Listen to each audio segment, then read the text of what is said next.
Hello, respected viewers. I'm George from Ireland. Thank you for coming to the channel, or if you're returning, thank you once again for revisiting. This is about sanctions against various Israeli government ministers. It was on the 10th of June, that's a Tuesday, that Norway, New Zealand, Australia, Canada, and the United Kingdom announced they were imposing sanctions on two Israeli ultra-nationalist, frank racist ministers. This means that these ministers cannot travel to their countries or through these countries, and to freeze any assets these ministers may have in any of these five jurisdictions. I'm not aware if they do have any such assets. They certainly wouldn't be able to purchase some, set up a bank account, whatever. So the two people sanctioned are Itamar Ben-Gvir, who's the national security minister, and Bezalel Smotrich, the finance minister. I hope I pronounced their names correctly.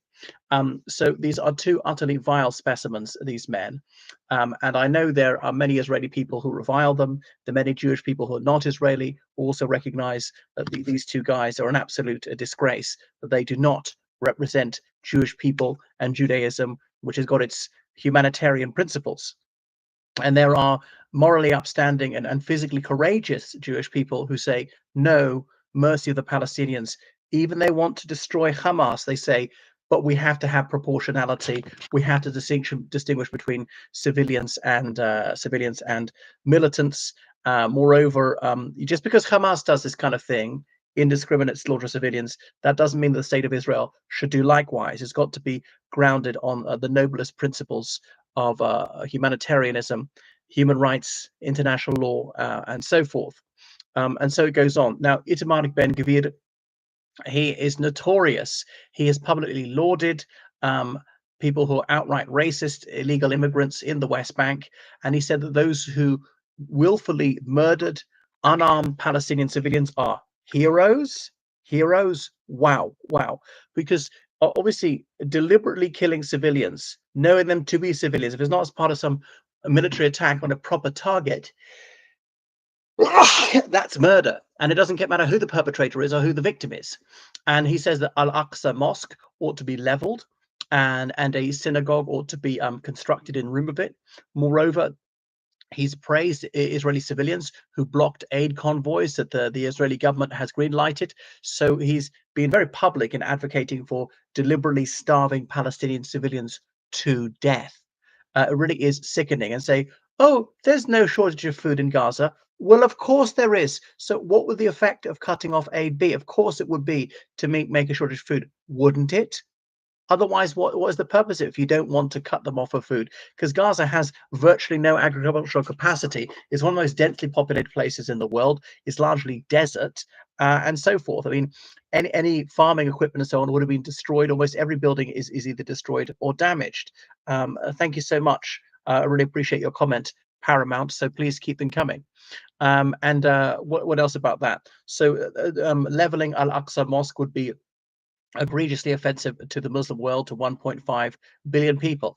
I don't want anyone's place of worship to be razed to the ground with a synagogue, mandir, or whatever it may be, stupa, wat, pagoda, temple, and so forth.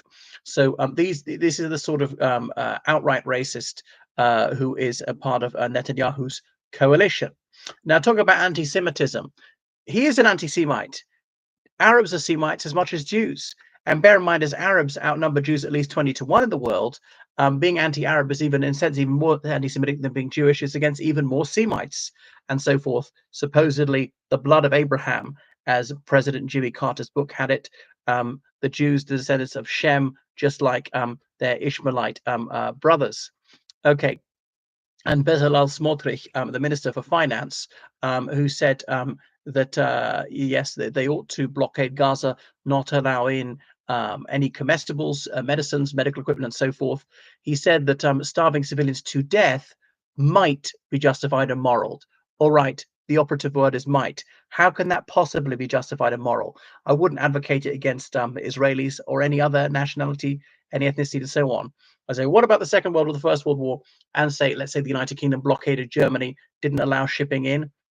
Was that legal? Was that moral? Probably not. But then again, it wasn't total. Germany illegally occupied some countries, could get food from them. That's not the case of Palestine, and obviously starved some of the local civilians to death. Germany had borders with neutral countries like Denmark, and Switzerland, and were in the Netherlands, and could purchase foodstuffs from them, and indeed could ship things in through its own littoral and so forth. Whereas Gaza doesn't have any of those options. All right, it's got one crossing point with Egypt, and Egypt's not been remotely cooperative on this one. So it really is horrendous. So Bezalel Smotrich, who says denies Palestinians their very name, wants to deracinate them, and he has urged expanding these illegal colonies in the West Bank, driving Palestinians out at bayonet point, stealing their property. It is armed robbery. I know Jews have often been the victim of this, indeed in Araby, from Morocco to Iraq, from Syria to Yemen, and so forth. And of course, that's disgraceful. Nobody should suffer that. So the only way forward is restitution of all illegally seized property. I know it's very, very tricky, because then it was sequestrated by whichever government, sold to whoever, and sold on and sold on. And this is the sort of the fifth owner and the third generation. And how do we unscramble the omelet? I don't know. We just, that's the principle, and had to figure out the particularities of how to sort it out, and so on. So these people are vile. Now, David Lammy is an absolutely foul specimen, utterly shameful person, who's advocated for the mass murder of children in the United Kingdom and overseas, who's an outright racist and an imbecile and a really opprobrious person. But then he's somehow a member of both Friends of Israel and Friends of Palestine. What, Friends of the illegal occupiers and the Friends of those who are oppressed?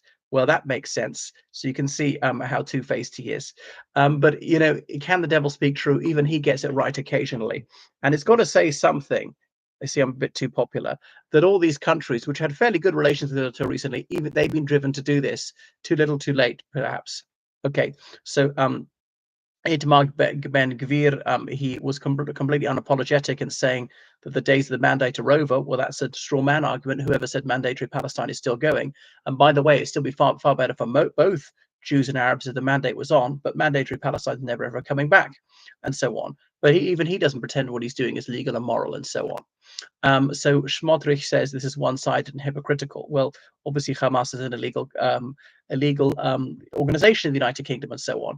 But you know, Hamas isn't starving Israelis to death, and so on. Goodness, Israel has taken a lot of hostages and has tortured many of them. But despite being a very rich country, could he treat them more humanely? Hamas has taken all these people hostage. I'm not aware that it's tortured any. Maybe it has.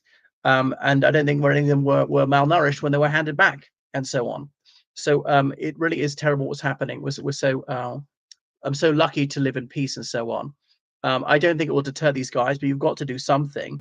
Got to stand up and be counted, if at least symbolic. What else can we do for the long-suffering people of Gaza? It's absolutely infernal what they're going through. Anyway, so do what you can to speak up for humanitarianism, to spare the innocent.